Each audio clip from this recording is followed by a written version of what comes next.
Yo, Bucko, it's Zero coming back to you with another figure review. And today we have a figure I sort of was surprised to get in the Black Series. It's Darth Nihilus, and this is an awesome character. I'm very thankful that they gave us one for the Black Series. I mean, come on. He's basically as dark side can get. He kills just to consume their force energy. And that's his motivation. I feel like most dark side users are pretty tame in comparison to him. I wish he was still canon, but unfortunately since Revan isn't canon, neither is the mass shadow generator that made Nihilus crave for the force energy, so hopefully one day they'll make those things canon again, but at least we have this dope figure till then. So let's check out this box. And this box is bright red, and you might think that's kind of boring, but it's actually a slightly darker red than what we're used to seeing. Hold on, I'll show you. And I know you definitely can't tell on the camera, but his box is a slightly darker red. And even still,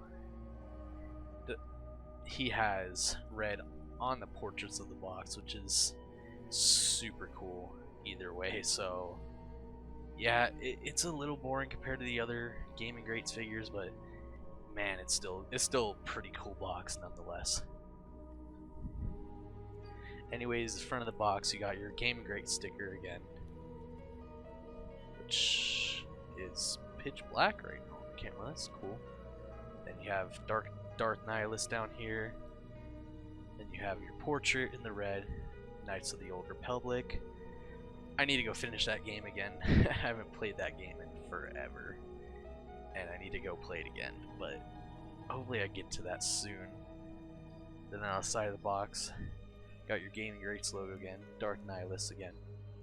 Then on the back of the box, God, Star Wars Knights of the Old Republic 2 features Darth Nihilus, a Sith Lord, so lost to the dark side that he became an endlessly hungry void. Yeah, it's pretty much sums it up. You have Nihilus, the whole name is on there, so that's pretty cool. That never happens. And you got red inside the box. And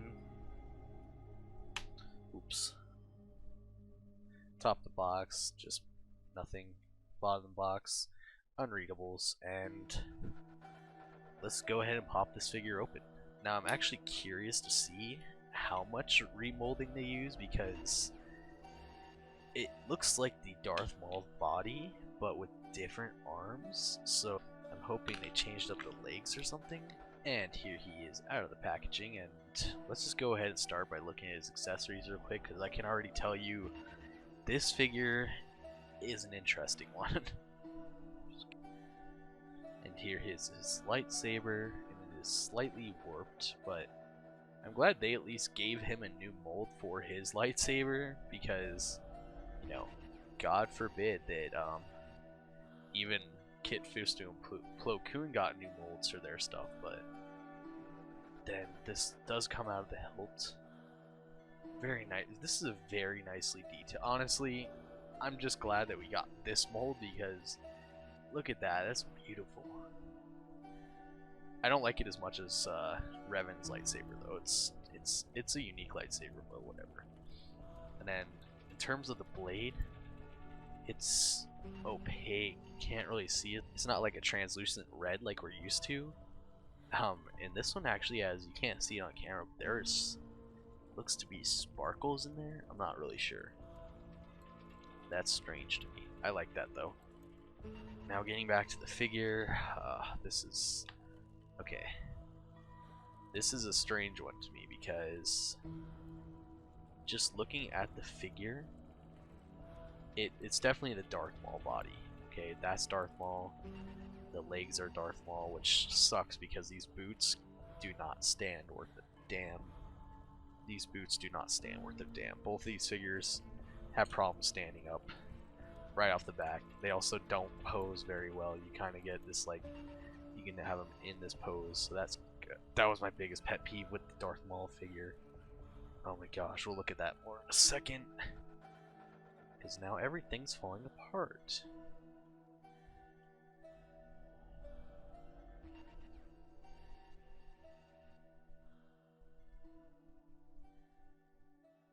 he doesn't hold his lightsaber very well either. Which, I'm pretty sure these are the same. Okay, now I'm more confused because it looks like this is the same arm here, but then this is a new mold for him, which is like Kylo Ren's arm. So, wow, that's really weird. And then this, it looks familiar, but I have no idea where it's from.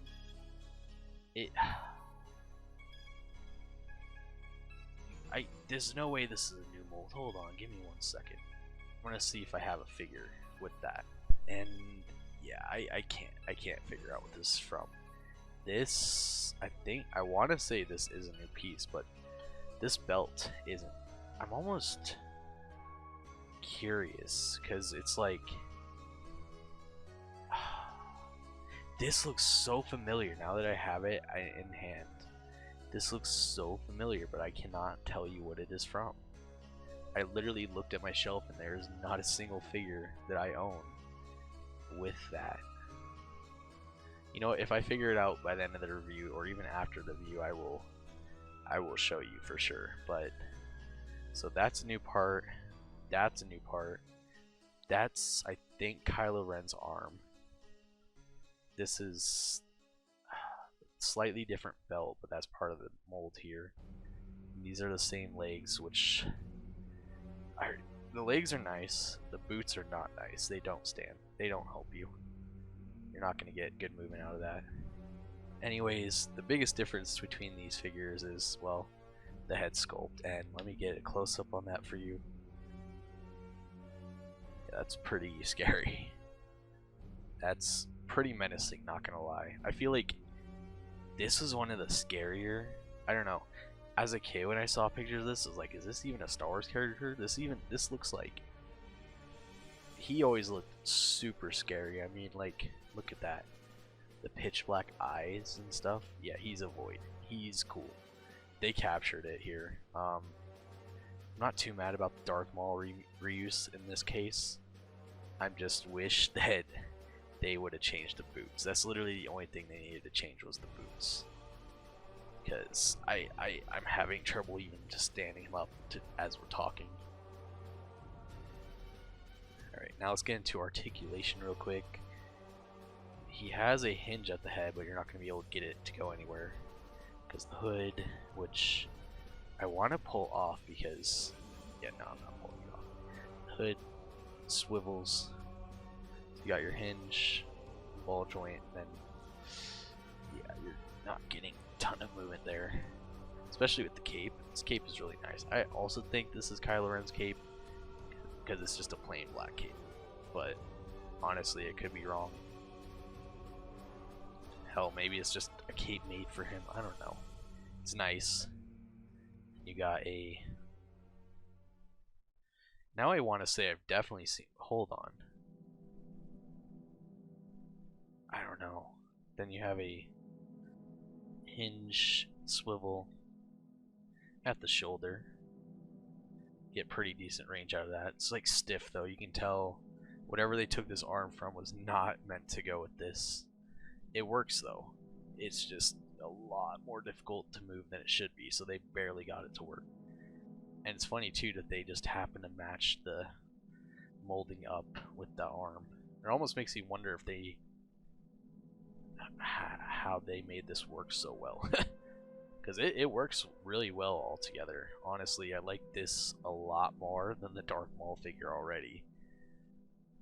I'm not saying I don't like Darth Maul, but this one I think is just slightly cooler than the Darth Maul. And you have a hinge and swivel at the elbow, single jointed. That's unfortunate, but old mold, so to be expected. Then you have the glove hand. There's a hinge and swivel at the wrist, and that goes up and down, which that's strange. Does Maul do that? He does. Why? Why, I wonder. Usually the Jedi only go left to right, like this hand, left to right. Yep. And then of course same articulation on the other hand. Got your ball joint at the torso. And compare its movement. Yeah. So you're kind of getting like a half Darth Maul review, because I'm probably not going to ever review that figure unless it's requested. Honestly, if you guys go to the comments down below and say do the Darth Maul review, I'll do it at some point. Or I'll just wait until they inevitably make another Darth Maul figure. Because I mean, they're going to have to.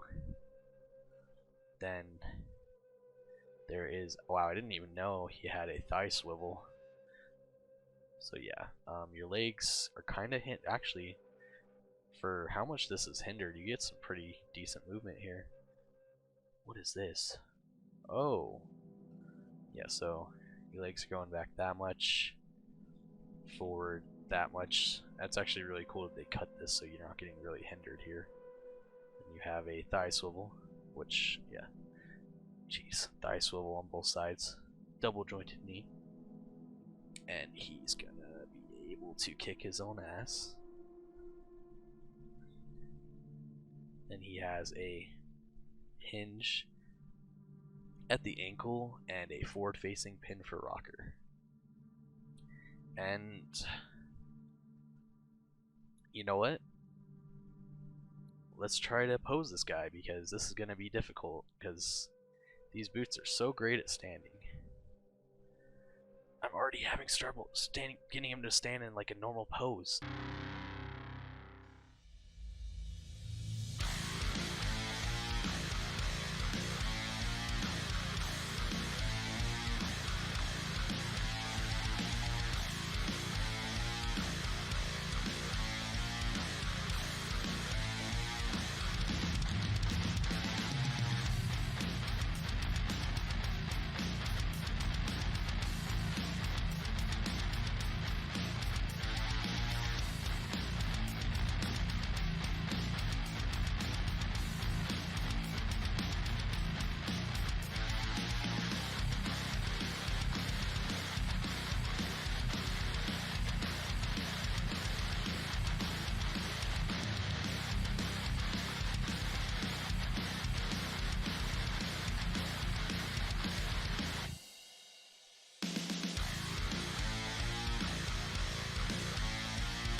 Alright, now let's show him off next to some other figures. Here he is next to the Archive Maul, and here he is next to Lord Vader and the original Black Series Stormtrooper, and here he is next to Boba and the Mandalorian, and finally here he is next to Luke Skywalker Squawker.